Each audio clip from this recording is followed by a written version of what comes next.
Hello प्यारे बच्चों, आप सभी का अपना यूट्यूब चैनल YRS क्लास में बहुत बहुत स्वागत है।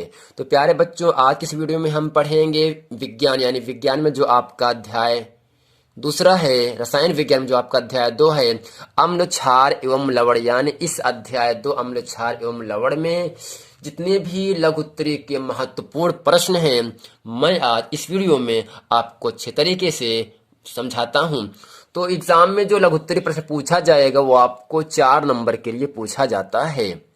ठीक, तो उम्मीद करते हैं ये पूरा वीडियो, ये पूरा प्रश्न आप अच्छे तरीके से समझेंगे और मेरे वीडियो को आप अच्छे तरीके से देखेंगे भी। तो ठीक, चलते हैं आपको लेकर प्रश्न नंबर 1 में। प्रश्न नंबर 1 आपसे कह रहा है, plaster of Paris, plaster of Paris को आर्द्र रोधी बर्तन में क्यों रखा जाना चाहिए, इसकी व्याख्या कीजिए। या इस तरह से भी आपसे पूछ सकता है प्रश्न, प्लास्टर ऑफ पेरिस का जलयोजन अभिक्रिया लिखिए। चाहे प्रश्न पूछे प्लास्टर ऑफ पेरिस को आर्द्र रोधी बर्तन में क्यों रखा जाना चाहिए, इसकी व्याख्या कीजिए। चाहे इस तरह से भी पूछ सकता है प्रश्न, प्लास्टर ऑफ पेरिस का जल योजन अभिक्रिया लिखिए। यानी इन दोनों प्रश्नों का उत्तर एक ही है, जो मैं आपके सामने अच्छे तरीके से साफ साफ लिखा हूं। अगर एग्जाम में आएगा तो आपको जैसे हम जिस प्रकार हम लिखे हैं वैसे ही आपको लिख देना है और आपको 4 नंबर की प्राप्ति होगी। तो इसका उत्तर आपके सामने है, प्लास्टर ऑफ पेरिस को आर्द्र रोधी बर्तन में रखा जाता है। कहाँ रखा जाता है? बर्तन में, क्योंकि यह आर्द्रता नमी जल के संपर्क में आकर बड़ी तीव्रता से जिप्सम से परिवर्तित हो जाता है, जो कि एक बहुत ही कठोर पदार्थ है। अभिक्रिया का रासायनिक समीकरण निम्न है। यानी जो प्लास्टर ऑफ पेरिस होता है उसको हम आर्द्र रोधी बर्तन में रखा जाता है। कहाँ रखा जाता है? आर्द्र का मतलब नमी होता है, जहां पर पानी कुछ मात्रा हो। ठीक, यानी प्लास्टर ऑफ पेरिस को आर्द्र रोधी बर्तन में रखा जाता है क्योंकि यह आर्द्र का मतलब नमी होता है। ठीक है, क्या होता है? आर्द्रता का मतलब नमी। यह नमी जल के संपर्क में, यानी जब लोहे को नमी की अवस्था में रखा जाता है उसमें जंग लग जाता है ना। ठीक उसी प्रकार जो आर्द्रता जो नमी होती है उसको जल के संपर्क में आकर बड़ी तीव्रता का मतलब बड़ी तेजी से जिप्सम में परिवर्तित हो जाता है। ठीक, यानी प्लास्टर ऑफ पेरिस को हम जब जल के संपर्क में आकर बड़ी तीव्रता से रखते हैं तो क्या होता है? जिप्सम में परिवर्तित हो जाता है। और जिप्सम क्या है? एक बहुत ही कठोर पदार्थ है। जिप्सम क्या है? एक कठोर पदार्थ है। अभिक्रिया का रासायनिक समीकरण निम्न है। समीकरण आपके सामने है, आपको भी इस प्रकार हम लिखें ऐसे ही आपको लिख देना है। कैल्शियम यानी CaSO4 into half H2O plus 1 से ही 1/2 H2O, तीर का निशान है CaSO4 इंटू 2H2O। यानी CaSO4 इंटू हाफ H2O को हम क्या कहते हैं? प्लास्टर ऑफ पेरिस कहते हैं।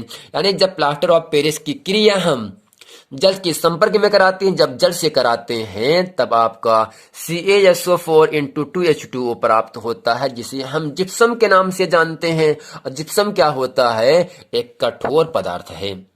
यानी जब प्लास्टर ऑफ पेरिस की क्रिया हम नमी अर्थात जल की उपस्थिति में कराते हैं तब आपका CaSO4 इंटू 2H2O बनता है, और जिसे हम जिप्सम के नाम से जानते हैं। जिप्सम क्या होता है? एक कठोर पदार्थ है।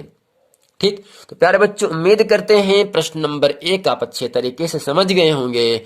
चलते हैं आपको लेकर प्रश्न नंबर 2 में। 2 जो है एग्जाम में कई बार प्रश्न पूछा है, तो उम्मीद करते हैं प्रश्न नंबर 2 आप अच्छे तरीके से समझेंगे। प्रश्न नंबर 2 आपसे कह रहा है, प्लास्टर ऑफ पेरिस किसे कहते हैं और सूत्र तथा इसके 2 उपयोग लिखिए। चाहे उपयोग कहे चाहे प्रयोग कहे, तो उपयोग का मतलब होता है यूज करना, उसका इस्तेमाल कहाँ होता है, कैसे होता है, ये आपको उपयोग होता है। यानी ये प्लास्टर ऑफ पेरिस किसे कहते हैं?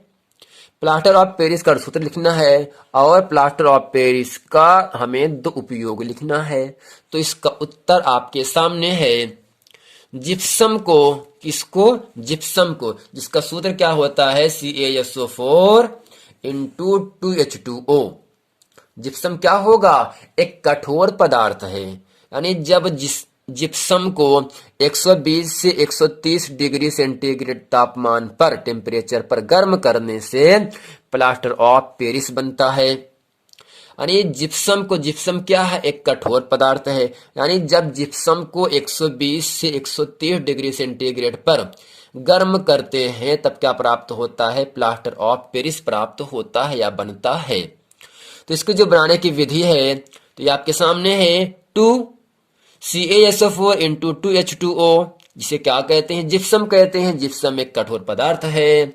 जब जिप्सम को हम 120 से 130 डिग्री सेंटीग्रेड पर गर्म करते हैं तब क्या बनता है? CaSO4 का whole twice into H2O plus 3H2O।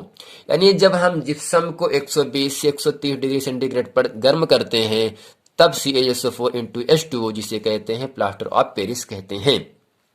यानी प्लास्टर ऑफ पेरिस बनने के साथ साथ क्या बनता है? जल भी निकलता इस क्रिया में।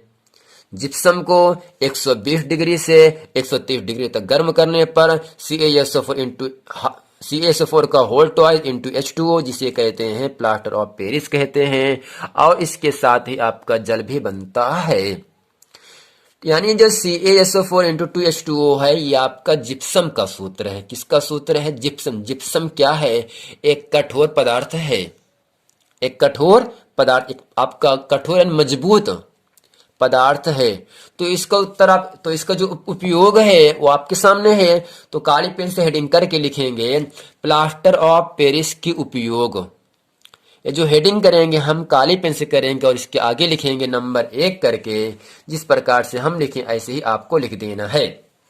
तो नंबर 1, शल्य चिकित्सा में प्लास्टर करने में, यानी जो चिकित्सा जो अस्पताल होता है उसमें जो प्लास्टर होता है उसको, ठीक, यानी शल्य चिकित्सा में प्लास्टर करने में, यानी प्लास्टर कर जिस व्यक्ति का हाथ टूट जाता है, कुछ और चीजें घटना हो जाती है शरीर के अंगों में, यानी जो प्लास्टर होता है उसमें हम प्लास्टर ऑफ पेरिस अर्थात CaSO4 का होल ट्वाइस या CaSO4 इंटू 2H2O का प्रयोग करते हैं।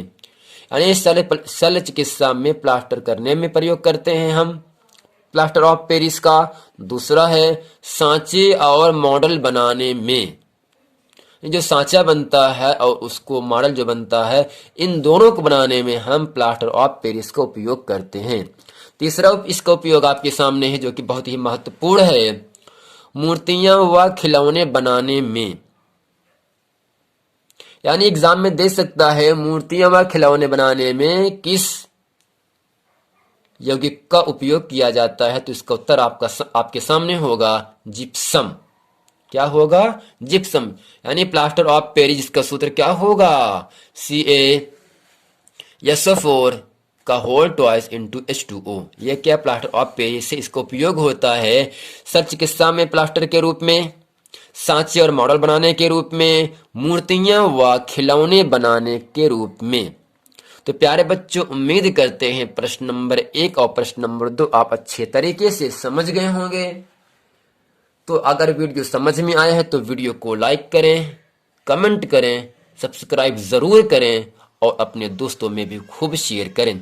यदि आपने इसके पहले का वीडियो नहीं देखे हैं तो आपसे निवेदन है कि आप उस वीडियो को देख लें ताकि वो सभी प्रश्न वीडियो आपको अच्छे तरीके समझ में आ जाए। यदि आपने अभी तक हमारे चैनल YRS क्लास को सब्सक्राइब नहीं किए हैं तो आप जरूर से सब्सक्राइब कर लें ताकि आने वाला वीडियो आप तक आसानी से मिलता रहे, पहुंचता रहे। मिलते हैं अगले वीडियो में, तब तक के लिए थैंक यू।